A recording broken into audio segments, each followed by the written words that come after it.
debate politike me njëri tjetrin, nuk kemi rënë dakord me njëri tjetrin, nuk jemi miq e shok. Po që të ofendohet një kolege, në këtë nivel nuk ka arritur asnjëherë në këtë sallë, të paktën në 12 vite që unë jam këtu. Është cënuar dinjiteti i një kolegeje. Ju rrini gjithë ditën mburreni se si po i fuqizoni gratë dhe kështu është fuqizimi juaj grave.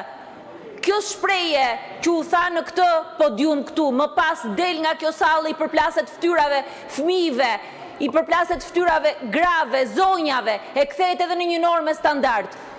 Zonja Vokshi është në radhë të parë. A donte dikush nga ju që fëmijët tuaj dëgjojnë atë shprehje? Unë nuk do e doja.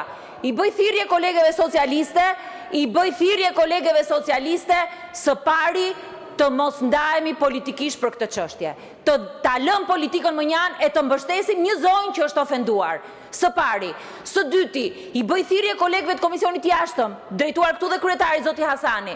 Zëvendës kryetaria e tij është ofenduar. I ju bëj thirrje dhe juve kryetar që së pari të dënoni aktin. E më pas të kërkohet ndjes ashtu siç i meriton zonja. Jo të justifikohet me një sjellje që në gjykimin ton edhe e përshkallëzoi akoma dhe më shumë ofendimin. Zoti Beleshi, në raste të tjera për opozitën ju keni marrë masat me njëhershme. Aty i keni përjashtuar nga salla, ka dalë deputet nga salla. Merreni këtë mas që kolegja të kërkojnë ndjes që kolegja Vokshi këtu së pari, kur të kthehet në shtëpi, tek vajzat, të mos t'i thonë pse u tha ajo shprehje. Kush do e donte këtë në familjet tuaja? Kush do e donte? Kush do e pranonte këtë sjellje? Zonja Tabaku, kam shumë respekt për fjalën tuaj, padyshim.